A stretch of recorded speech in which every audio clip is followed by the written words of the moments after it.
مراد مولانا مفتی مزمل صاحب سے تشریف لائیں اور اپنے کلام سے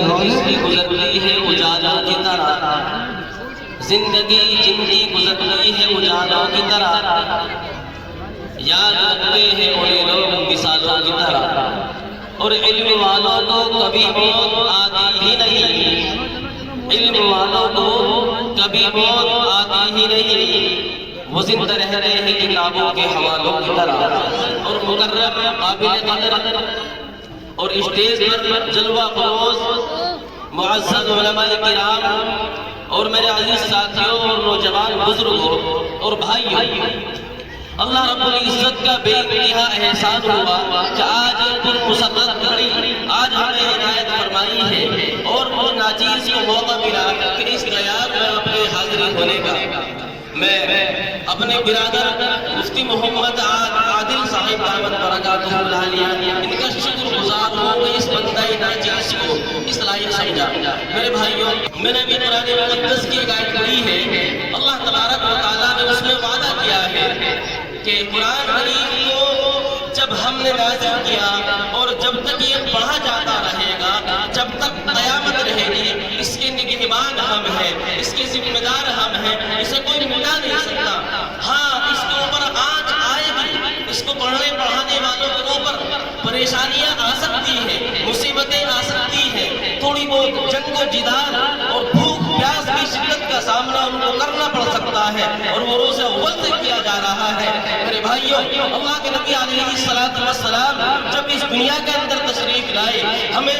جینے کا سلیقہ سکھایا، اسلام کے اوپر مر مٹنے کا سلیقہ سکھایا کہ اسلام کی حفاظت آپ اس انداز میں کر سکیں گے، ہمیں وہ طریقہ بھی سکھایا ہے۔ میرے بھائیوں، وہ چھوٹے چھوٹے بچے، وہ نوجوان، وہ بزرگ، ہماری مائیں اور بہنیں جنہوں نے اس دین کے خاطر قربانیاں دی ہیں، اگر وہ قربانیاں نہ کرتے تو یہ دین ہم تک نہ پہنچ پاتا۔ آج ہم قرآن کریم کی تلاوت کو سرعام اور کھلم کھلا نہ کرتے۔ میرے بھائیوں، نبی اکرم صلی اللہ علیہ وسلم جب مدینہ منورہ تشریف لائے ہیں، آپ کے لانے کے بعد کچھ لوگ مکہ المکرمہ میں رہ گئے تھے، اس کے بعد وہ بھی تشریف لائے۔ ایک چھوٹے سے بچے تھے، بشیر بن اقربہ رضی اللہ تعالیٰ عنہ، ان کی والدہ مکہ المکرمہ میں فوت ہو چکی تھی، یہ چھوٹے تھے، مگر اللہ کے نبی علیہ السلام کو حکم ہوا کہ ہجرت کر لیں، انہوں نے ہجرت کی۔ جیسے ہی مدینہ منورہ پہنچے ہیں، نبی اکرم صلی اللہ علیہ وسلم کا اب پیغام آ جاتا ہے کہ اب انسانوں کو اپنے گھروں سے نکلنا ہوگا، اسلام کا تحفظ، اس کی حفاظت کے لیے اپنے گھروں سے نکلنا ہے۔ جیسے ہی آواز اس کے والد کے کانوں میں پڑی، اپنے اس چھوٹے سے بچے کو پیار اور محبت کی نگاہ سے دیکھا، ایک طرف چھوٹا سا بچہ ہے، ایک طرف نبی اکرم صلی اللہ علیہ وسلم کا فرمان ہے۔ نبی نے فرما دیا، لا یؤمن احدکم حتی اکون احب الیہ من والدہ وولدہ والناس اجمعین۔ ایمان والو، جب تک تمہیں روئے زمین میں مجھ سے زیادہ کوئی محبوب نہیں ہوگا، تب تک تمہارا ایمان مکمل نہیں ہو سکتا۔ اب ایک طرف نبی اکرم صلی اللہ علیہ وسلم کا فرمان ہے، ایک طرف معصوم بچہ ہے جو بڑی محبت بھری نگاہوں سے دیکھ رہا ہے، مگر نبی کے فرمان کو انہوں نے سراغوں پر رکھا، بس چل دیے، اپنے اس چھوٹے سے بچے کو گود میں اٹھایا اور کہا، اے میرے بیٹے، میں جا رہا ہوں، جا تو رہا ہوں آنے کے ارادے سے، لیکن جا تو رہا ہوں آنے کے ارادے سے، لیکن سفر ہے، میرا انتظار مت کرنا۔ بس چلے گئے، اس کو بہلا پھلا کر تمہارے لیے کھلونے لائیں گے، کھیلنے کا انتظام کریں گے، بہت سارا انتظام آپ کے لیے ہوگا۔ میرے بھائیوں، چھوٹا سا بچہ جب دن نکلا، اب اس نے دیکھ لیا کہ میری والدہ پہلے وفات پا چکی ہے، اب والد میدان جہاد میں چلا گیا ہے، اب میں اکیلا ہوں۔ یہ بچوں کے ساتھ کھیلتا ہے، اپنے دوستوں کے پاس جاتا ہے، والد کے جانے کے بعد باہر نکلتا، لوگوں کو کھیلتے ہوئے دیکھتا، ان کے بچوں کے ہاتھوں میں کھلونے دیکھتا، کبھی ان کو پیار محبت میں اٹھائے ہوئے ہاتھوں کو دیکھتا۔ اب یہ بھی خیال کرتا کہ میری بھی ابو ہے، آئیں گے،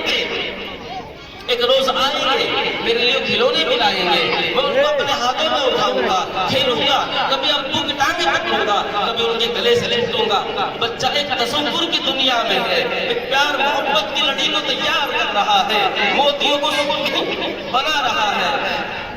ایک وقت ایسا آتا ہے کہ نبی اکرم صلی اللہ علیہ وسلم کا جو قافلہ تھا واپس آ رہا ہے مدینے میں خبر پہنچی کہ جو قافلہ جہاد کے لیے گیا تھا وہ واپس آ رہا ہے اب اس بچے کے ارمان دوبارہ ابھر کر آئے، مدینے میں نہیں، اب مدینے سے باہر جا کر ہی بیٹھوں گا۔ یہ ایک ٹیلے پر جا کر بیٹھا اور یہ انتظار کرتا رہا کہ اب میرے والد آئیں گے، ہاتھ میں بہت سارا سامان ہوگا، میں دیکھتے ہی اوپر سے کود جاؤں گا، ان کی گود میں بیٹھوں گا، کبھی ان کے کاندھے میں چپکوں گا، کبھی ان کی ٹانگوں سے لپٹوں گا۔ ایک ارمان، ایک موتی کی لڑی بیٹھا ہوا پھر ہو رہا ہے۔ قافلہ شروع ہوا، ایک آیا، دو آیا، تین آیا، لوگ گزرتے گئے، یہ بیٹھا ہوا دیکھتا رہا، اسی انداز میں بیٹھا رہا۔ جب قافلہ آدھے سے زیادہ گزر گیا تو اب اس کو خیال آیا، چراغوں کو آنکھوں میں محفوظ رکھنا، بہت دیر تک رات ہی رات ہوگی اور مسافر ہے ہم نے، مسافر ہو تم بھی، کسی موڑ پر پھر ملاقات ہوگی۔ قافلہ واپس آ رہا ہے،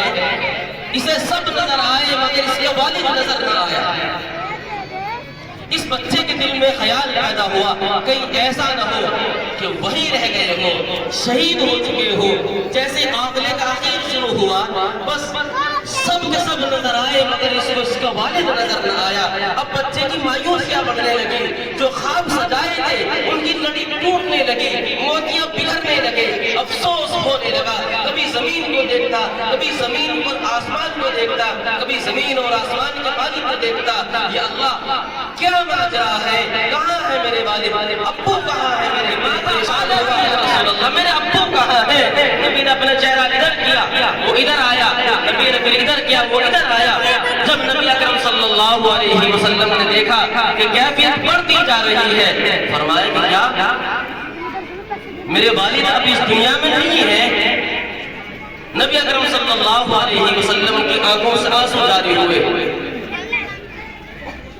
بس فرماتے ہیں فَأَجْحَشْتُ بِالْبُكَاءِ، میں پھوٹ پھوٹ کر رونے لگا۔ نبی اکرم صلی اللہ علیہ وسلم نے ان کو اپنے ہاتھ میں اٹھایا، اپنے سینے سے لگایا، اے بشیر اما ترضى ان تكون رسول اللہ اباك وعائشہ امك، اے بشیر کیا تو اس بات پر راضی نہیں ہے کہ آج کے بعد رسول اللہ تیرا باپ بن جائے اور عائشہ تیری ماں بن جائے؟ تیری ماں بھی اس دنیا میں نہیں ہے، تیرے باپ بھی اس دنیا میں نہیں ہے، مگر میں اور یہ تیری ماں عائشہ اس دنیا میں ہے، جب تک ہم رہیں گے تو ہماری اولاد ہم تیرے والدین رہیں گے۔ میرے بھائیوں اس طرح کے ہزاروں واقعات ہیں جنہوں نے اپنی جان کا نذرانہ پیش کر کے اسلام کی حفاظت کی ہے، اسلام کے تحفظ کے لیے، اسلام کی بقا کے لیے انہوں نے چوٹیں کھائی ہیں، زخم کھائے ہیں۔ میرے دوستو جب یہ دین ہم تک پہنچا ہے، اگر وہ اس طرح کی قربانیاں نہ دیتے، ہر بات میں مایوس ہو جاتے، دین ہم تک کہاں سے پہنچ پاتا؟ میرے بھائیوں آج وہی اللہ زندہ ہے، وہ اسلام زندہ ہے، مگر ہمارا ایمان اس سے تھوڑا سا کمزور ہو چکا ہے۔ بس آج ہمیں بھی اس بات کی ضرورت ہے کہ اپنے اندر تھوڑا سا ایمان پیدا کریں، غیرت ایمانی لگائے، اللہ اور اس کے رسول کی صدائے اپنے سینوں میں لگائے اور محسوس کرے کہ جس اللہ تبارک و تعالیٰ نے اس قرآن کی حفاظت کے لیے وہ بھیجے، آج ہمیں بھیجا، جس مکے کی حفاظت کے لیے اللہ نے پرندوں کو بھیجا، آج بھی ہماری مسجدوں کے لیے اللہ تبارک و تعالیٰ کیا سے کیا نہیں کر سکتا ہے۔ معلوم ہوا وہ اللہ بھی موجود ہے، وہ تھکا بھی نہیں ہے، پریشان بھی نہیں ہے۔ اللہ اپنا تعارف فرماتا ہے لا تأخذه سنة ولا نوم، اللہ تو وہ ہے جس کو نہ اونگ آتی ہے نہ نیند آتی ہے، ولا يؤوده حفظهما، زمین اور آسمان کا انتظام اللہ کو تھکاتا بھی نہیں ہے۔ تو معلوم ہوا نہ اللہ تھکا ہے، نہ اللہ سویا ہے، نہ اللہ کو اونگ آئی ہے، لیکن زمین اور آسمان کا تیور بتا رہے ہیں، اس کے بدلتے ہوئے تیور کہہ رہے ہیں کہ اللہ ہم سے ناراض ہو چکا ہے۔ میرے بھائی ہم جہاں گئے تھے پلٹ کر واپس آ جائیں،